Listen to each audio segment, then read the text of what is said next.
এমন হারাম শুনেলেন, ঠাকুরের প্রসাদটা এই জন্যে হারাম, আল্লাহ ছাড়া ঠাকুরের নামে উৎসর্গ করার জন্য। কোন হিন্দু ভাই যদি আপনাকে খুশি করে মিষ্টি খাওয়ায়, আপনি খেতে পারেন, ঠিক কি না? বুঝতে পেরেছেন না পারেননি? কিন্তু যদি বলে এটা আপনাকে আমাদের পুজোর প্রসাদ ছিল, এটা দিয়েছি, ওটা আপনার জন্য খাওয়া কখনো বৈধ হবে না, হারাম। ওই রকমই গ্রামে পীর এসছি, মেয়েদিকে ডেকে দাও, সব আমার হাত ধরে মুরিদ হবে, তা আপনারা ঝাঁটা জুতো করে মারবেন না? এই পীরকে ঝাঁটা জুতো করে মারবেন, বড় কষ্ট লাগে। বলছে মেয়েরা গিয়ে তার হাত ধরে বায়েত হচ্ছে। আমি বললাম শোনো, না তার নাম শুনেছি, না তাকে কেউ চিনে, এরা হচ্ছে বদ্দিন এবং শয়তানের এক একটা দালাল, এদের কাছ থেকে বাঁচো। বলছে মোল্লা আপনার কন্টিনিউ বায়ান শুনি বলি আজকে আমরা দুজন যাইনি, জোরে বলুন সুবহানাল্লাহ। আমি বললাম আল্লাহ তোমাদিকে মদত করুক, জান্নাতবাসী করুক। হেফাজত করেছে আমার ভাই, বড় কষ্ট লাগে। বলছে লাস্টে মেয়েরা তার পা দুটো ধুয়ে পানিগুলোকে বোতলে ভরে নিয়ে যাচ্ছে। হুজুর কি বলছে জানেন? এই পানিগুলো ভরে রেখে দিবা, যদি শরীর খারাপ হয়, যদি তোমাদের জ্বর আসে, ছেলেকে খাওয়াবে, ভালো হবে। আবে ও আপনারা এটা বলছেন? এটা যদি আমার এলাকার লোক শুনে না, বর্ধমান জেলার, তা যে মাল করেছে সে বুঝতে পারবে যে আমাদিকেই দিচ্ছে। আমার একটা জলসা আছে ইউটিউবে, গোটা গায়ে পীর শুয়ে আছে, মুদবো কোথায়, শুনেননি আপনারা? ইউটিউব খুলে শুনে নেবেন, আমার ইউটিউবে জলসা আছে। একটা জামাই বিয়ে হলে, জামাইরা আপনাদের দেশে আটমংলাকে কি বলে?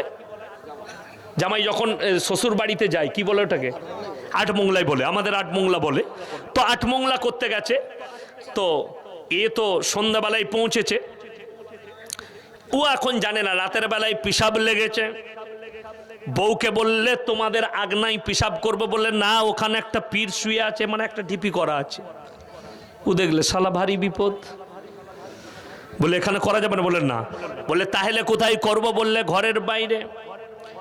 যখন ঘরের বাইরে মাঠেতে করতে যায়, বলে না ওখানেও একটা পীর আছে, ওখানেও করা যাবে না। বলে তাহলে পুকুরের পাড়ে যায়, বললে না ওখানেও একজন হুজুর আছে। এই রাতের বেলায় দেখলে শালা গোটা গায়ে পীর শুয়ে আছে, মুদবো কোথায়? রাতেতেই পালিয়ে এলো, আর সে গায়ে থাকে নাই। এই বায়ান করার পরে আমার বাজারে অনেকজন বলেছে, আমরা কি জানি না কাকে বলেছে? আমি বললাম বে বুঝতে যখন পেরেছিস, ঢিপিগুলো ভাঙ্গা, ঢিপিগুলো ভাঙ, কতদিন অন্যায় করবি? আমি মিথ্যা বলিনি।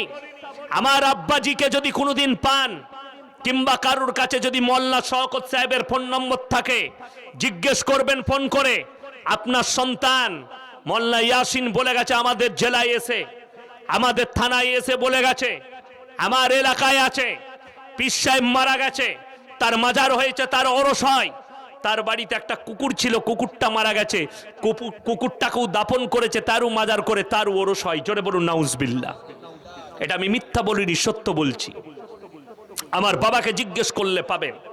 শুধু তাই নয়, এমনও লোক আছে পীরের মুত পর্যন্ত বোতলে ভরে রেখে দেয়। জোরে বলুন নাউজুবিল্লাহ। এটা হাসির কথা নয়, আমি সত্য বলছি। ইউটিউবে রেকর্ডিং হচ্ছে, চ্যালেঞ্জ ছুড়ে বলছি।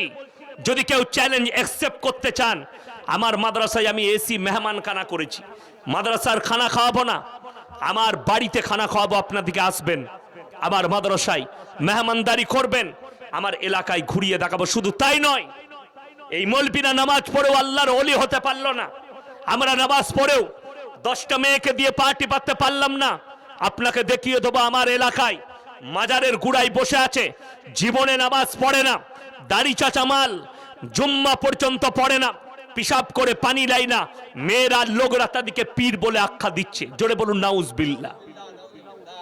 আমাকে যদি বলে আপনার পীর নেই, আমি বললাম কে বললো নেইবে? আমার পীর হচ্ছে আমার বাবা। বুঝতে পেরেছেন না পারেননি? আমার সব থেকে বড় পীরকে আমার আব্বাজি। আমার আব্বাজি অসুস্থ ছিলেন, মন্নপন্ন, দুর্গাপুর হেলথ ওয়ার্ল্ডে ভর্তি ছিলেন। আমি কখন নিজেকে ধন্য মনে করেছি জানেন?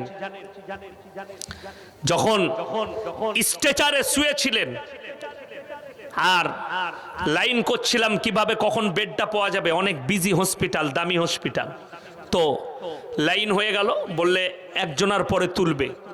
তখন আমি এসে আব্বাজিকে জিজ্ঞেস করলাম, একটু মুসাম্বির জুস আনবো, খাবেন? ইশারা করলে নিয়ে এসো। কথা বলতে কষ্ট হচ্ছিল, তো আমি গেলাম, এক গিলাস জুস বানিয়ে নিয়ে এলাম দোকান থেকে, আব্বাজির ঘাড়ে হাত দিলাম, জুসটা হাতে করে পান করালাম, আর মনে মনে ভাবলাম আল্লাহ এটার বদৌলতই আমাকে জান্নাত দিতে পারে। বাপের খিদমত করতে পেরেছি, বাপের পায়ে তেল দিতে পারলে, বাপের লুঙ্গিটা কচালতে পারলে, একবার কেচে দিতে পারলে সাবান দিয়ে, নিজেকে ধন্য মনে করুন যে আমি সব থেকে বড় পীরের খিদমত করেছি। কিন্তু বড় কষ্ট লাগে, আমাদের দেশের লোক বাপকে ভাত দেয় না, পাথর চাবড়িতে বলছে আমি ছাগল জবাই করে খাইয়েছি। হারাম খোর। কোরআন শুনে নেওয়ার পরে এই পহেলা, এই মাসটা কি মাস চলছে? অঘ্রাণ, তাই না? বাংলা অঘ্রাণ মাস চলছে, এর পরের মাস হচ্ছে পৌষ মাস। কি মাস বললাম? পৌষ মাস। তার পরের মাসটা হচ্ছে মাঘ মাস। এই মাঘ মাসে আমাদের রাজ্যে মালদা, মুর্শিদাবাদ, নদিয়া, হাওড়া, হুগলি, বর্ধমান, পুরুলিয়া, বাঁকুড়া, বীরভূম, অনেক জায়গায় অনেক গ্রাম আছে যারা ভণ্ডরা, তাদেরকে বুঝাতে পারে না। পহেলা মাঘ কাজী সাহেবের ওরস হয় গোটা রাজ্য জুড়ে, অনেক গ্রামে। জানেন আপনারা ওই কাজী সাহেবটাকে? আমিও জানি না মালটা কোথাকার। এই মাল বললাম, কালকে যখনই শুনবে আমাকে গালি দিবে, কিন্তু বাস্তব বলছি। আমাদের দেশে আবার অনেক অনুকূল ঠাকুরের শিষ্য আছে, জানেন? একজন আছে মনসুরি, মনসুরি পীরের নাম শুনেন নাই আপনারা? আরে মালদাতে অনেক আছে মনসুরি পীর। মনসুর শাহের বাড়ি ছিল বাংলাদেশে। কোথায় বললাম? বাংলাদেশ। মনসুর শাহ প্রচুর মুরিদ আমাদের দেশে আছে। তাদের মুরিদরা সুন্নত পড়ে না, তারা বলে মানা করেছে। আরো জায়গা আছে বড় বড় আখড়া। আমি খালি চিন্তা করি আল্লাহ, বড় কষ্ট লাগে। কি আমাদের দেশে দলের শেষ নাই? কি বাগমারি, আজানগাছি, হড়হড়ে, লল্লড়ে, তালতলা, বেলতলা, খেজুরতলা, শেওড়াতলা, মলয় বাবা, খেপা বাবা, আচমকো বাবা, বাবা শেষ নাই। শেষ আছে? শেষ নাই। কি বুঝলেন? আর সব জায়গায় শেরকে ডুবে আছে। কোরআন শুনেলেন, যারা আল্লাহ ছাড়া অপরের নামে মান্যত করে। আপনি মান্যত করতে পারেন, আপনি মান্যত করেছেন এই গ্রামে জলসা হবে, আমি একটা গরু দেবো, সবাইকে জবাই করে খাওয়াবে, খুব ভালো মান্যত আল্লাহর ওয়াস্তে, জোরে বলুন সুবহানাল্লাহ। আপনি নিয়ত করেছেন আমি মসজিদে 100 টাকা দেবো, খুব ভালো নিয়ত।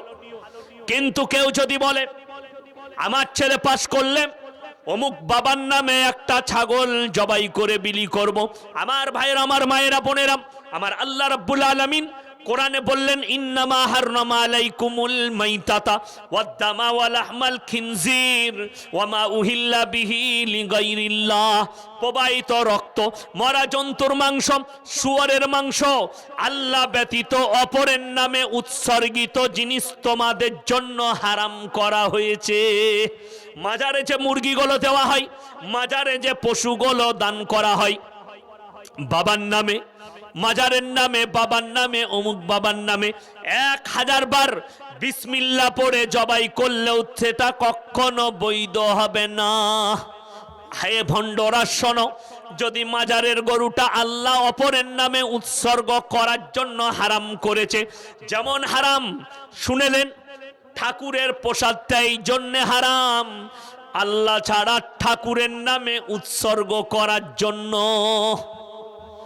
কোন হিন্দু ভাই যদি আপনাকে খুশি করে মিষ্টি খাওয়ায়, আপনি খেতে পারেন, ঠিক কি না? বুঝতে পেরেছেন না? পারেননি। কিন্তু যদি বলে এটা আপনাকে আমাদের পুজোর প্রসাদ ছিল, এটা দিয়েছি, ওটা আপনার জন্য খাওয়া কখনো বৈধ হবে না, হারাম। ওই রকমই আল্লাহ ছাড়া অপরের নামে উৎসর্গ করার জন্যে মাজারের দেওয়া মালটা তোমার জন্যে 100 বার বিসমিল্লাহ পড়ে জব করলেও সেটা হারাম। ওরে বোকা, 500 টাকার যে চাদরটা চড়াবি তুই কবরে, ওই চাদরটা না চড়িয়ে তোর ঘরের পাশের লোক যদি খেতে না পায়